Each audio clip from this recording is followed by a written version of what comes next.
Pregnancy কিটটা হাতে নিয়ে বাথরুমেই স্তব্ধ হয়ে দাঁড়িয়ে রইল কুহেলি।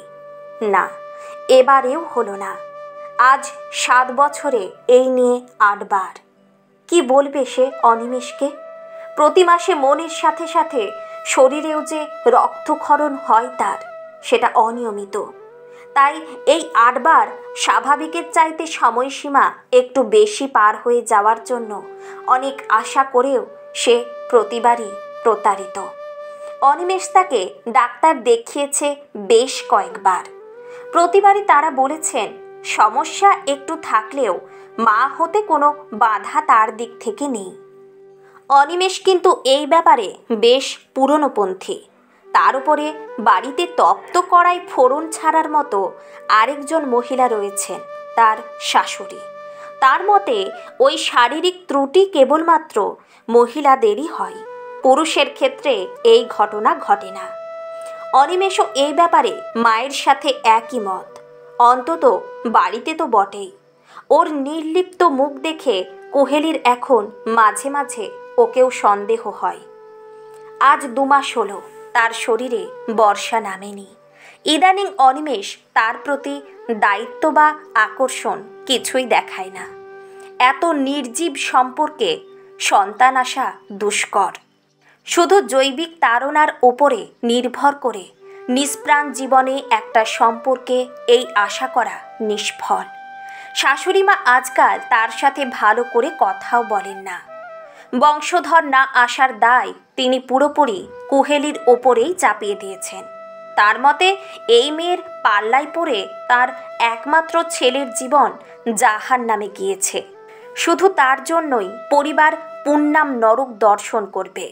অনিমেষ এক্ষেত্রেও কেমন যেন নির্বিকার। মাকে সে কিছুই বলে না। বারবার এই আঘাতের মুখোমুখি হতে হতে কেমন যেন একটা জেদ চেপে ধরেছে কুহেলিকে।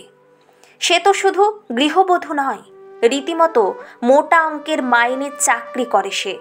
হয়তো এই কারণেই এরা এখনো ডিভোর্সের পথে এগোয়নি। কিন্তু নিজের চিকিৎসার ব্যবস্থা এখন তো নিজেই করে দেখতে পারে সে।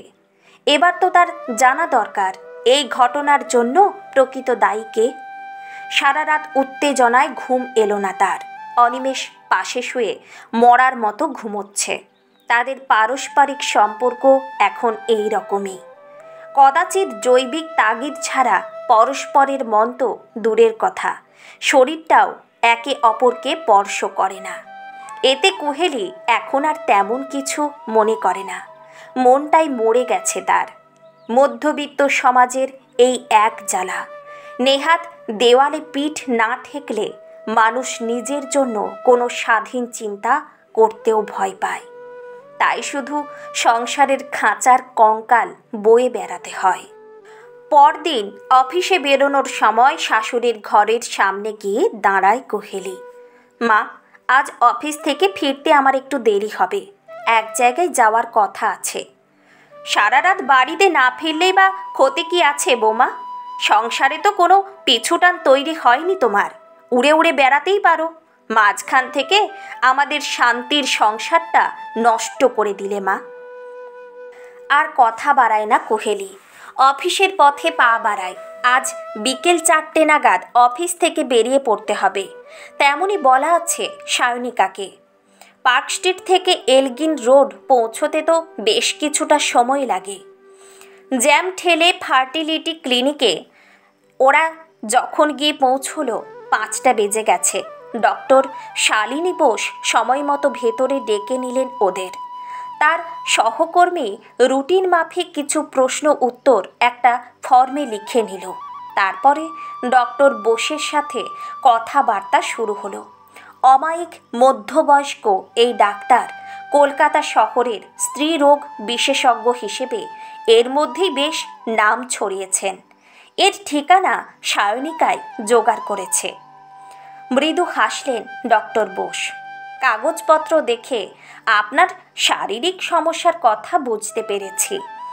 এসব ক্ষেত্রে মেয়েরা সাধারণত স্বামীর সাথে আসে, আপনি এলেন না কেন? এর আগেও এই সমস্যা নিয়ে স্বামীর সাথে আমি 2-4 বার বিভিন্ন ক্লিনিকে এসেছি। উনি এসব জায়গায় আসতে ভীষণ অস্বস্তি বোধ করেন। উনি একটু পুরনোপন্থী, তাই আমি একাই এসেছি। দেখুন, সন্তান আসার ক্ষেত্রে আপনাদের দুজনের দায়িত্বই সমান, তাই শুধু আপনাকে পরীক্ষা করলেই তো হবে না, ওকেও দরকার হবে। যাকগে, আপনার সমস্যাটা একিউট কিছু নয়, অল্প কিছু দিনের চিকিৎসা করলেই নর্মাল হয়ে যাবে। সমস্যাটা যে আপনার দিক থেকে এসেছে সেটা আপাতত আমার মনে হচ্ছে না। কিছু ওষুধ দিচ্ছি, শুরু করুন। নেক্সট কাউন্সেলিংয়ের দিন আপনার স্বামীকে কিন্তু লাগবে। এর মধ্যে আমি আপনার কিছু টেস্ট করব, ডেট দিয়ে দিচ্ছি। উদ্বিগ্ন মুখে ডাক্তারের চেম্বার থেকে বেরিয়ে আসে কুহেলি। অনিমেষকে কিভাবে বুঝিয়ে এখানে নিয়ে আসবে ভেবে কোনো কুল কিনারা করতে পারে না সে। এর কিছুদিন পরে হঠাৎ একটা ঘটনা ঘটে যায়। এরপরে কুহেলি ঠান্ডা মাথায় সিদ্ধান্ত নেয় সে কি করবে। অনিমেষের স্টাডি টেবিলে অনেক দিন ধরে ভীষণ অগোছালো পড়ে আছে। সেদিন কুহেলি অফিসে যায়নি, শরীরটা বিশেষ ভালো ছিল না তার। দুপুরের দিকে অন্য সব কাজ সারা হতে টেবিলটা গোছাতে শুরু করেছিল সে, আর তখনই ফাইলের স্তূপের আড়াল থেকে বেরিয়ে এলো সেই খামটা, যেটা অনিমেষের ব্যর্থতার কথা তুলে ধরল তার সামনে। কিছুক্ষণ বাকরুদ্ধ হয়ে গিয়েছিল কুহেলি। খামের ভেতরে রিপোর্ট 2 বছর আগের তারিখ, তার মানে অনিমেষ সব জানে। তবুও তার এই মানসিক যন্ত্রণাকে লাঘব করার জন্য একটুও চেষ্টা করেনি। এত মেইলি গোটা শরীরটা ঘৃণায় শিউরে উঠেছিল তার।